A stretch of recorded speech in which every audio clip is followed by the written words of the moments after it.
It was a hot summer day, the 28th of ER, 5727, but hearts were burning with excitement. Jerusalem, the holy city, had been divided for 19 years. A wall separated the western part of the city, which was under Israeli control, from the eastern part, under Jordanian rule. Jews could not reach the western wall, the Temple Mount, or the holy sites. It seemed as if the generations-old dream of returning to Jerusalem was slipping further away. And then suddenly the Six-Day War broke out.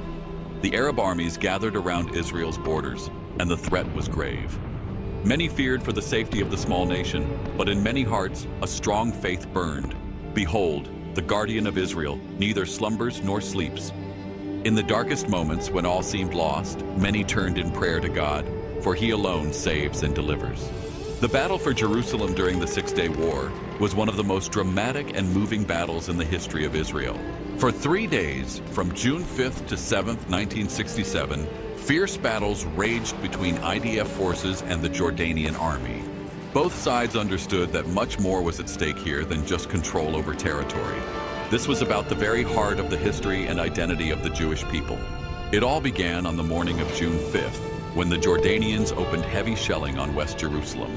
Shells fell on houses, the streets emptied, and the air was filled with the scent of dust and anxiety. Jordanian soldiers seized key positions such as Armon HaNetziv, and the threat to the southern neighborhoods of the city grew steadily.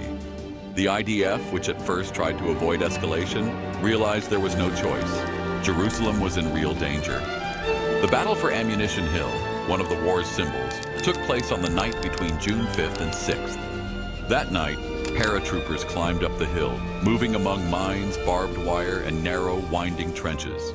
The Jordanians were well fortified, and the battle turned into a close-quarters combat, sometimes at just a few meters' distance. Heavy fire from all directions, exploding grenades, cries of the wounded. The drama was at its peak. The brave soldiers had to storm fortified bunkers, at tremendous risk to their lives. Yehuda Kandel crawled under fire, climbed onto the roof of a bunker, and threw a grenade inside. A daring act that enabled the advance to continue. The battle lasted for many hours, until finally, at dawn, control of the hill was achieved. 36 Israeli soldiers fell in this battle. Many others were wounded, but thanks to their bravery, the route to the old city was opened. On the morning of the 28th of ER, June 7th, the gates of the old city were breached. The paratroopers, filled with immense excitement, entered through the Lion's Gate, passed through the narrow streets, and reached the Temple Mount and the Western Wall. The call, "The Temple Mount is in our hands," echoed over the radio, becoming a symbol of victory and the fulfillment of generations' dreams. The tension, the tears, and the gratitude to God, all these merged into an unforgettable historic moment. The feeling was clear. It was not our own strength or might that brought about this miracle, but the grace of the Almighty. Many felt that they had witnessed with their own eyes the fulfillment of the prophet's words, "And the children shall return to their own border," and that the return to Jerusalem was a sign and symbol of divine providence that accompanies the Jewish people in every generation. From then on, the 28th of ER was established as Jerusalem Day. The Knesset enacted the Jerusalem Day law in order to emphasize the centrality of the United City in the life of the Jewish people, and to express gratitude to God for the great miracle. Every year, on this day, festive ceremonies are held in Jerusalem and beyond, including the flag parade through the city streets, Thanksgiving prayers at the Western Wall, memorials for the fallen soldiers, and tours of historical sites.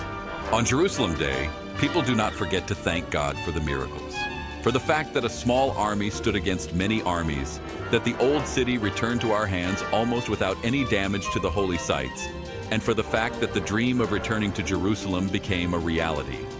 Every year, as tens of thousands of people march with flags and songs through the city streets, hearts fill with excitement because everyone knows that none of this can be taken for granted. It's a gift from heaven. Many see this day as a day of deep faith, a day when the Jews remember that all their successes, all their victories, are thanks to God's help and not at all due to their own strength. So every year, Jewish people return to the city walls, to the Western Wall Plaza, to the stories and memories. They remind themselves and their children, not by my strength, not by the might of my hand, but by God's will and His grace.